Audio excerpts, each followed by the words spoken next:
Hello दोस्तों, आप सभी का स्वागत है। आज हम चर्चा करने वाले हैं राजस्थान जीके में ज्योग्राफी के नदियों से संबंधित महत्वपूर्ण प्रश्नों पर। ये जो प्रश्न है हर एग्जाम के लिहाज से महत्वपूर्ण है। चर्चा करते हैं डायरेक्ट बगैर समय बर्बाद किए। पहले क्वेश्चन पे चलते हैं। हमारा जो पहला प्रश्न है वो है, राजस्थान में भूमिगत जल बोर्ड का मुख्यालय कहाँ पे है? क्या सवाल है बेटा? राजस्थान में भूमिगत जल बोर्ड का मुख्यालय कहाँ पे है? तो इसका जो सीधा सा आंसर है, आप वैसे सोचें, आइडिया लगाएं क्या आंसर होना चाहिए। बीकानेर ऑप्शन में है, जयपुर ऑप्शन में है, जोधपुर ऑप्शन में है और अलवर ऑप्शन में है। ये सारे जब ऑप्शन आप देख रहे हो तो आपको ऐसा लगेगा कि मे बी इनमें से शायद जयपुर हो सकता है, पर बेटा इसका जो राइट आंसर है वो राइट आंसर है आपका कौन सा? जोधपुर। जो आपका जोधपुर है वो जोधपुर है बेटा इसका राइट आंसर। राजस्थान भूमिगत जल बोर्ड का मुख्यालय कहाँ पे है? आपके जोधपुर में है। आपके अगले सवाल पे चलते हैं हम लोग डायरेक्ट। नेक्स्ट आपका सवाल नंबर 2। और ये जो दूसरा सवाल है इसको आपके बोर्ड पे आपको ये शो हो रहा होगा, आप इसको आराम से देखिएगा, एक बार पढ़िएगा। आपका बेहतरीन सवाल आपके सामने आपकी स्क्रीन पे है। राजस्थान की नदियों को, सवाल देखना, राजस्थान की नदियों को कितने जलग्रहण क्षेत्र और कितने उप जलग्रहण क्षेत्रों में विभाजित किया गया है? तो आपके सामने ऑप्शन है, ऑप्शन देखिएगा। 13 जलग्रहण क्षेत्र हैं, 59 उप जलग्रहण क्षेत्र हैं। ऑप्शन ए है। बी में 14 जलग्रहण क्षेत्र है, 60 उप जलग्रहण क्षेत्र है। सी में 16 जलग्रहण क्षेत्र और 64 उप जलग्रहण क्षेत्र है। और बेटा डी में 15 जलग्रहण क्षेत्र और 64 उप जलग्रहण क्षेत्र है। इनमें से सही आंसर क्या होगा? पहले मैं चर्चा कर दूं जलग्रहण क्षेत्र का मतलब क्या है। कि राजस्थान में जो बड़े नदी तंत्र है वो बड़े नदी तंत्र कितने हैं बेटा? यहाँ पे 13 बड़े नदी तंत्र हैं और बाकी जो बच गए 59 ये छोटे नदी तंत्र हैं। तो हमारे यहाँ जो बड़े नदी तंत्र है वो 13, तो 13 जलग्रहण क्षेत्र हमारे वाले इस एरिया में आते हैं। तो इसका सही आंसर क्या आएगा बेटा? ए 13 जलग्रहण क्षेत्र है और 59 उप जलग्रहण क्षेत्र है। नेक्स्ट सवाल पे चलते हैं। आपका अगला सवाल आपकी स्क्रीन पे है, आपको शो हो रहा है, देखिएगा। सवाल नंबर 3 और प्रश्न है आपका, राजस्थान में कौन से जिले हैं जिनमें कोई नदी नहीं है? आसान सा सवाल है, बहुत आसान सा सवाल। कि राजस्थान के ऐसे जिले कौन से जिनमें कोई नदी नहीं है? आप देखिएगा। क्या श्रीगंगानगर, हनुमानगढ़? चलते हैं हम लोग। क्या श्रीगंगानगर, हनुमानगढ़ में नदी नहीं है? आप देखो तो श्रीगंगानगर, हनुमानगढ़, इन दोनों में एक नदी बहती है बेटा, आप लोग जानते हो उस नदी का नाम क्या है? घग्गर। तो इसका मतलब इसमें तो नदी है। उसके बाद जोधपुर और जैसलमेर में हम लोग चलते हैं। तो जोधपुर में आपकी एक नदी बहती है, आप बहुत अच्छे से जानते हो, लूणी बहती है। जैसलमेर में आपकी एक नदी बहती है, उस नदी का आप नाम जानते हो। हमारी नदी का नाम, एक तो आप लोग नदी हमारी रोहिली, अगर आप लोगों ने कभी पढ़ा हो रोहिली नदी। रोहिली नदी हमारी, जिसके कारण कवास में बाढ़ आई थी। इसके अलावा जैसलमेर में एक और नदी बहती है बेटा, उसका नाम है काकनी नदी। काकनी जो नदी है उसको काकनी नदी भी कहते हैं, उसे मसूरदी नदी भी कहते हैं। ठीक है। नागौर की अगर आप बात करेंगे तो आपका जो नागौर है, इस नागौर और पाली की मैं बात करूं तो यहाँ भी हमारी एक नदी बहती हुई जाती है, लूणी नदी, जो नागपार से निकलती है, आप उसके जानते हो। अब बच गया कौन सा बेटा? बीकानेर और चूरू। ये राजस्थान के 2 ऐसे जिले हैं जहां पे कोई भी नदी नहीं बहती है। तो राजस्थान के वो जिले जहां कोई नदी नहीं बहती है वो कौन सी है? बीकानेर और चूरू जिला है। नेक्स्ट सवाल पे चलते हैं बेटा। अगला सवाल आपका चौथा सवाल आपके स्क्रीन पे है। चौथा सवाल देखिएगा। राज्य में सतही जल सर्वाधिक मात्रा में किस नदी में उपलब्ध है? सतही जल का मतलब क्या है? कि हमारे को रेगुलर, मतलब हमारे यहाँ पे जल जो है वो अधिक उपलब्ध करवाने वाली नदी कौन सी है, जहाँ पे हमेशा पानी बहता रहता है? नदियों को लेके चलते हैं। एक नदी बेटा चंबल ऑप्शन में है, बनास ऑप्शन में है, माही ऑप्शन में और लूणी ऑप्शन में। ये 4 ऑप्शन में है। अब इनमें से बनास जो है वो तो 12मासी नदी नहीं है, तो ये आउट हो गया ऑप्शन। लूणी है, ये 12मासी नदी है, तो ये भी ऑप्शन से आउट हो गया। अब हमारे पास ऑप्शन बच गए 2। एक बच गया बेटा चंबल और एक बच गया कौन सा? माही। ये राजस्थान में दोनों 12मासी नदियां हैं। चंबल बेटा बंगाल के खाड़ी के अपवाह की नदी है और माही बेटा अरब सागरीय अपवाह की नदी है। अब बात करें तो जो चंबल नदी है वो राजस्थान के कितने जिलों में बहती है बेटा? 6। और माही जो नदी है वो राजस्थान के कितने जिले में बहती है? 3। तो इन दोनों में से ज्यादा जिलों में बहने वाली नदी कौन सी है? चंबल। तो सतही जल उपलब्ध करवाने वाली नदी कौन सी है बेटा? चंबल, जो राजस्थान को सबसे अधिक सतही जल उपलब्ध करवाती है। तो ये था बेटा आपका सवाल कि राजस्थान में सर्वाधिक जल कौन सी नदी उपलब्ध करवाती है? चंबल। और एक बात ध्यान रखना, राजस्थान की 12मासी नदियां 2 है, एक चंबल है और एक माही है। नेक्स्ट सवाल पे चलते हैं। आपका अगला सवाल, 5वां सवाल ऑन द आपके बोर्ड पे है। और जो 5वां सवाल है ये देखिएगा, बहुत अच्छा सवाल, ये देखो दिख रहा होगा आपको बोर्ड पे। चंबल नदी का उद्गम कहां से होता है? सवाल क्या है, चंबल नदी का उद्गम कहां से होता है। अब हमारे यहाँ पे कुछ पहाड़ियां दी हुई हैं, पहाड़ियों पे नजर दोहराएं। सबसे पहले बात करूंगा मैं सीहोर की पहाड़ियां। तो सीहोर की पहाड़ियां बेटा कहाँ पड़ती हैं बता दूं मैं आपको, मध्य प्रदेश में पड़ती हैं। जनापाव की पहाड़ियां भी मध्य प्रदेश में पड़ती हैं। विंध्यन जो पर्वतमाला है, वो विंध्यन पर्वतमाला आपको ध्यान रखना है। विंध्यन जो पर्वतमाला है बेटा वो आपके कहाँ कहाँ पर है, वो विंध्यन पर्वतमाला आपके गुजरात से शुरू होती है। गुजरात के बाद ये विंध्याचल पर्वतमाला आती है कहाँ पे, एमपी। एमपी के बाद ये आती है कहाँ पे, यूपी। और यूपी के बाद कहाँ आती है, बिहार। ठीक है साहब, तो ये आपके 4 राज्यों में फैली हुई है विंध्यन पर्वतमाला। राजस्थान में इसका जो हिस्सा है उसे हम विंध्यन कगार कहते हैं। राजस्थान में इसका जो भाग है उसको हम क्या कहते हैं प्यारे बच्चों, विंध्यन कगार। विंध्यन कगार, तो ध्यान रखना है विंध्यन कगार। विंध्यन कगार है कहाँ कहाँ पर, तो राजस्थान के जो जिले आप जानते हो, बाई मैप आप देख सकते हो कि ये हमारा राजस्थान है। ये आपका राजस्थान हो गया बेटा, ये आपकी पर्वतमाला अरावली हो गई। ये आपका जिला नजर आपको इंडिकेट आएंगे, ये आपका जिला है धौलपुर, ठीक है। उसके बाद ये आपका जिला है करौली, और ये आपका जिला है सवाई माधोपुर। सीक्वेंस की बात कर रहा हूँ, ये वाले जिले, ये तीनों जो जिले हैं धौलपुर, करौली, सवाई माधोपुर, यहाँ पे आता है विंध्यन कगार। और बेटा नेक्स्ट अमरोही की पहाड़ियां, वो भी कहाँ पे पड़ती है, एमपी में। अब देखना आप लोग, आपकी जो अमरोह की पहाड़ियां हैं, यहाँ से एक नदी निकलती है, और नदी का नाम क्या है, नदी का नाम है बेटा आपके अमरोह की पहाड़ियों में एक झील आती है, झील का नाम है मेहद। और मेहद झील से आपकी एक नदी निकलती है, और उस नदी का नाम प्यारे बच्चों क्या है, माही नदी। ठीक है। और आपके सीहोर की पहाड़ियों से कौन सी नदी निकलती है, तो सीहोर की पहाड़ियों से नदी निकलती है प्यारे बच्चों, कौन सी, पार्वती नदी। तो पार्वती नदी निकलती है। अब आप देखिएगा भाई, अमरोह की पहाड़ियों से तो कौन सी आ रही है, माही। और सीहोर से कौन सी आ रही है, पार्वती। विंध्यन की जो पहाड़ियां हैं, विंध्यन कगार, इसमें बहुत सारी नदियां हैं आपकी। और अब बच जाती है जनापाव की पहाड़ियां, और बेटा इससे नदी कौन सी निकलती है, चंबल। तो चंबल नदी का उद्गम स्थल कौन सी पहाड़ियां है बेटा, जनापाव की पहाड़ियां। और इन जनापाव की पहाड़ियों की जो ऊंचाई है प्यारे बच्चों, वो है 616 मीटर। कितना मीटर है, 616 मीटर इसकी ऊंचाई है। नेक्स्ट क्वेश्चन पे चलते हैं। आपका अगला सवाल, अगला सवाल है बेटा ऑन द बोर्ड, आप इसको आराम से रीड करिएगा। देखिएगा सवाल है, राजस्थान के किस प्रदेश में सर्वाधिक बीहड़ मिलते हैं। तो एक बार देखिएगा, बनास बेसिन की चर्चा करें हम लोग, तो बनास बेसिन में भाई कोई बीहड़ नहीं बनता है। लूनी नदी भी कोई बीहड़ नहीं बनाती है। माही नदी भी कोई बीहड़ नहीं बनाती है। बीहड़ कौन सी बनाती है बेटा, चंबल नदी। और चंबल नदी में, चंबल जो बेसिन है वो कितने जिलों में है बेटा, 6 जिलों में है। एक बार अगर हम देखना चाहें तो नदी को जीव में देख सकते हैं बेटा, और वो आपकी जो नदी ये जो है चंबल, उसके लिए आप देखिएगा यहाँ पे आपके पहाड़ियां पड़ती हैं, और पहाड़ियां बेटा कौन सी, जनापाव। जनापाव की पहाड़ियां, और जनापाव की पहाड़ियां कहाँ पे है बेटा, एमपी में। और यहाँ से हमारी नदी निकलती है, इस नदी का नाम क्या है बेटा, इस नदी का नाम है चंबल। ये चंबल नदी ऐसे निकलती है, यूं बहती हुई चली जाती है और आगे चली जाती है। आगे हमारी एक नदी आती है, उस नदी में मिल जाती है, और इस नदी का नाम है बेटा यमुना, जिसमें मिलती है। और ये आपकी जो नदी है, इस नदी का नाम है चंबल। और ये चंबल नदी जनापाव की पहाड़ियां एमपी से आती है, राजस्थान में बहती है बेटा जिन जिन जिलों में, उन जिलों की बात करूं तो पहला जिला जिसमें बहती है चित्तौड़। चित्तौड़ के बाद नदी जाती है कोटा। कोटा के बाद जाती है बूंदी, और बूंदी के बाद जाती है कहाँ पे, चित्तौड़गढ़, कोटा, बूंदी, सवाई माधोपुर। सवाई माधोपुर के बाद जाती है करौली, और करौली के बाद जाती है धौलपुर, और धौलपुर में जाके ये पहुंच जाती है यूपी, और यूपी में जाके आपके मुरादगंज में मिल जाती है साहब, किसमें, यमुना नदी में मिल जाती है। तो ये जो पूरा एरिया है आपका चित्तौड़, कोटा, बूंदी, यहाँ तक तो क्या है कि बीहड़ जो है वो बीहड़ नहीं है। यहाँ तक तो, यहाँ बीहड़ कहाँ नहीं है, चित्तौड़ में नहीं है, कोटा में नहीं है, बूंदी में नहीं है। लेकिन बीहड़ है कहाँ, बीहड़ है बेटा सवाई माधोपुर में, करौली में, और धौलपुर में। और ये कौन सी नदी बनाती है प्यारे बच्चों, ये बनाती है चंबल नदी। तो सही आंसर आपका क्या होगा, चंबल नदी। नेक्स्ट सवाल पे चलते हैं। आपका अगला सवाल, 7वां आपका सवाल है, आपके ऑन द बोर्ड है, आप इसको देखिएगा। अगला सवाल, राजस्थान का सबसे ऊंचा जलप्रपात किस नदी पर है। राजस्थान का सबसे ऊंचा जलप्रपात किस नदी पे है।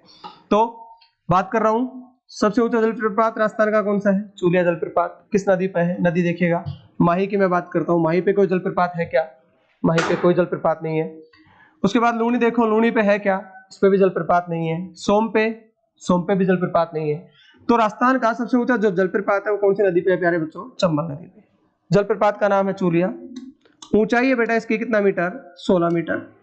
ये चूलिया जलप्रपात है कहाँ पर, तो चूलिया जलप्रपात है बेटा भैंसरोडगढ़ में। और भैंसरोडगढ़ कहाँ है, तो भैंसरोडगढ़ भी चित्तौड़गढ़ में है। भैंसरोडगढ़ दो नदियों के संगम पर है, एक चंबल, एक आपकी नदी कौन सी है, चंबल, और बेटा एक आपकी नदी कौन सी है, बामनी। उन बामनी नदी के संगम पर, दोनों के संगम पर दुर्ग कौन सा है, भैंसरोडगढ़, जिसे राजस्थान का वेल्लोर कहा जाता है। क्या कहा जाता है, राजस्थान का वेल्लोर। ये तो बात हुई बेटा किसकी, अपने राजस्थान के सबसे ऊंचे जलप्रपात की। अगर मैं बात करूं कि भारत का सबसे ऊंचा जलप्रपात कौन सा है, भारत, तो भारत का बेटा सबसे ऊंचा जलप्रपात है, उसका नाम है जोग। जोग को कहा जाता है गरसोपा, गरसोपा इसे कहा जाता है। गरसोपा के अलावा इसे कहा जाता है महात्मा गांधी जलप्रपात। ये इसके नाम है बेटा, जोग जलप्रपात, गरसोपा जलप्रपात, महात्मा गांधी जलप्रपात। और ये बेटा किस राज्य में है, कर्नाटक में है। और कर्नाटक में कौन सी नदी पर है, शरावती नदी पर। कौन सी नदी पर, शरावती। तो राजस्थान का ऊंचा जलप्रपात तो कौन सा हुआ बेटा, चूलिया जलप्रपात। भारत का कौन सा हुआ, जोग, कहाँ पे है, कर्नाटक में, कौन सी नदी पर, शरावती। अगर इसी के साथ मैं कनेक्ट करूं कि विश्व का ऊंचा जलप्रपात कौन सा है, तो विश्व का सबसे ऊंचा जलप्रपात है बेटा, ध्यान रखना, एंजल। कौन सा है, एंजल। ये विश्व का सबसे ऊंचा जलप्रपात है। नेक्स्ट सवाल पे चलते हैं। आपका अगला सवाल आपका ऑन द स्क्रीन। हाँ, ये देखो बड़ा अच्छा सवाल है। ये ऐसा सवाल है जो आपके दिमाग को बिल्कुल खोल कर रख देगा, बिकॉज ये सवाल आप तब कर पाएंगे जब आपको नदियों का पूरा मैप आएगा। सवाल है, चंबल घाटी में चंबल सहित पूर्व से पश्चिम दिशा में निम्नलिखित 4 नदियों का सही क्रम क्या होगा। तो इनका सही क्रम देखने के लिए हमें सबसे पहले क्या करना है, राजस्थान का मैप बनाना है।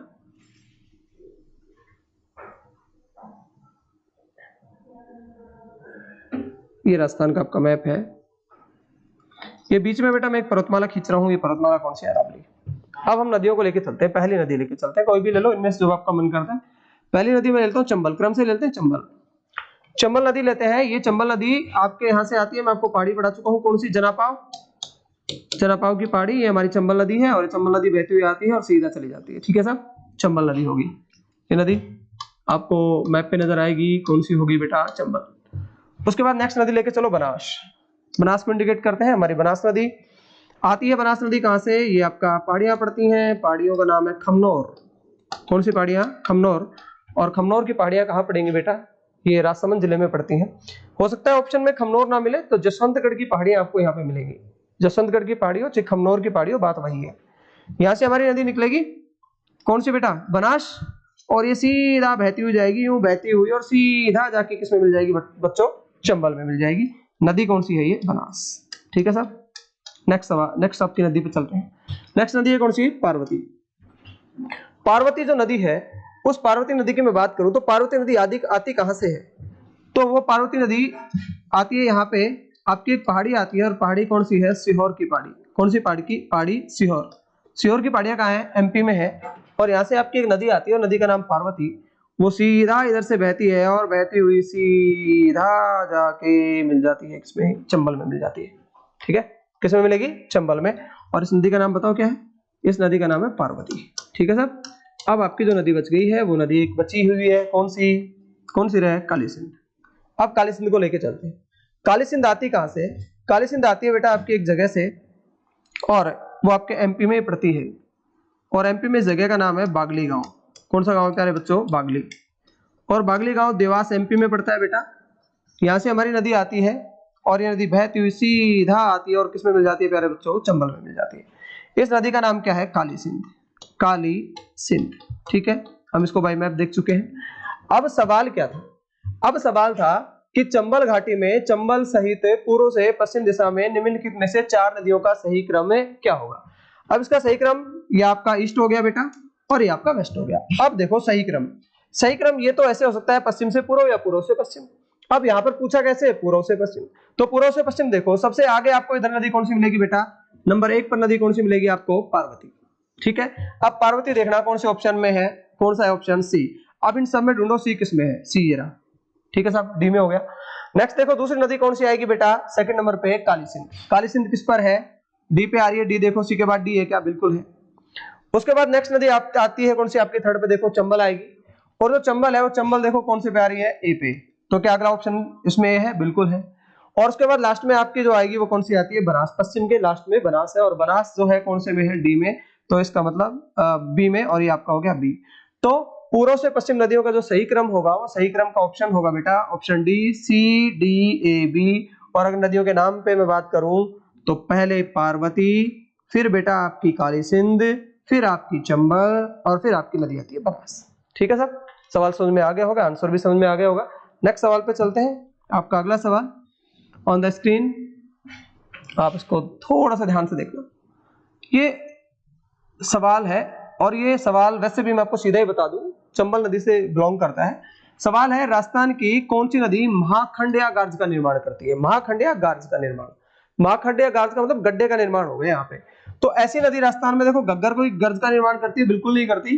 माही कोई करती है क्या, तो माही भी नहीं करती भाई, माही भी कोई गार्ज का निर्माण नहीं करती है। ठीक है, इसके बाद बच जाती है आपकी बनास, बनास भी नहीं बनाती है। उसके बाद बनास बच गई कौन सी, चंबल। चंबल जो है वो गार्ज का निर्माण करती है। तो चंबल गार्ज का निर्माण कहाँ करती है, एक सवाल। राजस्थान में चंबल नदी गार्ज का निर्माण जिस जिले में करती है उस जिले का नाम है बूंदी बेटा। और बूंदी में ये कितने मीटर गहरे गार्ज का निर्माण करती है, 113 मीटर गहरे गार्ज का निर्माण करती है। और प्यारे बच्चों, ये जो गार्ज होता है, इस गार्ज को पता है हम लोग क्या कहते हैं, इस गार्ज को हम भ्रंश कहते हैं। क्या कहते हैं, भ्रंश कहते हैं। और नदियां जो है बड़ी हमारी शानदार नदियां है। नदियां तो क्या करती है, जहां से भी आती है अपना रास्ता बनाती है, और रास्ता बनाती है तो वो एक बहुत बेहतरीन संरचनाओं को अपने साथ लेके चलती है। उन संरचनाओं को लेके चलता हूँ। ये आपका पहाड़, जहां से नदी आपकी आएगी, ये आपकी नदी बहेगी, और ये बहते और सीधा बहते हुए आ जाएगी, और घूम घाम के, और साहब ये कहीं ना कहीं गिर जाएगी। ठीक है, कहीं ना कहीं जाके गिर जाएगी। ओके, तो गिरेगी कहाँ, आपको अच्छे से पता है यार, कहाँ गिरेगी, सागर या महासागर में गिरेगी, बड़ी नदी तो। ठीक है, अब ये नदी क्या करती है, जब ये पहाड़ी भाग से आती है ना, तो पहाड़ी भाग में क्या करती है, ये गहरे गड्ढे का निर्माण कर देती है। गहरे गड्ढे का निर्माण कौन से भाग में बात कर रहा हूं मैं, पहाड़ी भाग में। ठीक है साहब, ये पहाड़ी भाग में निर्माण करती है। उसके बाद ये सब आगे आती है, और आगे आके और जो समतल भूमि वाला एरिया आ जाता है। कैसे भूमि वाला, समतल, ये समतल भूमि वाला एरिया है। समतल भूमि वाले एरिया में भी क्या कर देती है, गार्ज का निर्माण कर देती है। उसके बाद ये सब क्या करती है कि उद्गम स्थल से निकल के और बीच में कोई पहाड़ी क्षेत्र आ जाए, उस पहाड़ी क्षेत्र में भी गार्ज का निर्माण करती है। पहाड़ी क्षेत्र कैसा क्षेत्र होगा, पहाड़ी। और ये पहाड़ी क्षेत्र भी कहाँ होगा बेटा, ये होगा बीच में। ये तो कौन सी जगह पर था, उद्गम के आसपास। ठीक है, और ये कैसे है, बीच के क्षेत्र में। और लास्ट में भी जब ये गिरती है तब भी क्या कर देती है, कई बार गार्ज का निर्माण कर देती है। तो हमारी जो नदियां है ना, ये गार्ज बनाती है बेटा, कितनी जगह बनाती है, 4 जगह। पहला, जब नदी अपने उद्गम पर गार्ज बनाती है या गड्ढा बनाती है, तो उस गड्ढे को हम प्यारे बच्चों गार्ज कहते हैं। ठीक है, अगर वो समतल भूमि में कहीं गड्ढा बना देती है तो उसे हम चो कहते हैं। और अगर किसी पहाड़ी क्षेत्र में उद्गम स्थल के बाद किसी पहाड़ी क्षेत्र में गड्ढा बना दे तो प्यारे बच्चों हम उसे भ्रंश कहते हैं। और अगर वो अपने अंतिम स्थल पर गड्ढा बनाए जहां पे वो गिरे सागर या महासागर में जाके, तो उसे हम एस्चुरी कहते हैं। क्या कहते हैं, एस्चुरी। और एस्चुरी बेटा पूरे भारत में 2 ही नदियां बनाती हैं। एक नदी का नाम है नर्मदा, और दूसरी नदी का नाम है प्यारे बच्चों कौन सा, ताप्ती। तो कौन कौन सी नदियां बनाती है, एस्चुरी, नर्मदा और ताप्ती। नेक्स्ट सवाल पे चलते हैं। आपका अगला सवाल, लास्ट और अंतिम सवाल आपका है, इस सवाल को ध्यान से देखिएगा। नेक्स्ट सवाल आपके स्क्रीन पे है। इस सवाल को आप पढ़ें आराम से। ठीक है, पढ़ो एक बार, आप रीड करो इस सवाल को। क्या सवाल है, सवाल है, निम्न में से वह कौन सा जिला है जिसमें से चंबल नदी नहीं गुजरती है। कौन सा जिला, सवाल पूछा ऐसा कौन सा जिला है जिससे चंबल नदी नहीं गुजरती है। तो अभी मैं थोड़ी देर पहले आपको बता चुका था, उसके आधार पर आप आंसर दे सकते हैं बेटा। देखो, चित्तौड़गढ़ क्या चंबल जाती है, सोचो, भी मैंने थोड़ी देर पहले बनाया था आपको। 12 में जाती है, सोच लो। कोटा में जाती है, सोचो। धौलपुर में, अब सोचो आंसर क्या होना चाहिए। आप इंटेलिजेंट हो, बता सकते हो। बिल्कुल बिल्कुल, मैक्सिमम जो बच्चे मुझे पता है क्या आंसर देंगे। इसका जो सही आंसर है जिसमें चंबल नदी नहीं गुजरती है ना बेटा, वो जिला कौन सा है प्यारे बच्चों, आपका 12। क्योंकि 12 जिले से चंबल नहीं गुजरती है। चंबल कहां कहां से गुजरती है, देखने वाली बात है। चंबल गुजरती है राजस्थान के पहले जिले से, जिस जिले का नाम चित्तौड़। चित्तौड़ के बाद नदी जाती है कोटा, कोटा के बाद नदी जाती है बूंदी, और प्यारे बच्चों बूंदी के बाद जाती है सवाई माधोपुर। मैं एसएम लिख रहा हूँ, एसएम का मतलब सवाई माधोपुर हो गया। उसके बाद फिर नदी जाती है करौली, और फिर मेरे प्यारे बच्चों नदी कहाँ जाती है, धौलपुर। और फिर धौलपुर जाके फिर हमारी जो नदी है वो आगे जाके किसमें मिल जाती है, यमुना में मिल जाती है। तो ये थे बेटा आपके ज्योग्राफी के कुछ बेहतरीन सवाल जो राजस्थान जीके से रिलेटेड है, ज्योग्राफी से रिलेटेड है। ऐसे सवालों के साथ हम फिर मिलेंगे। धन्यवाद, थैंक यू।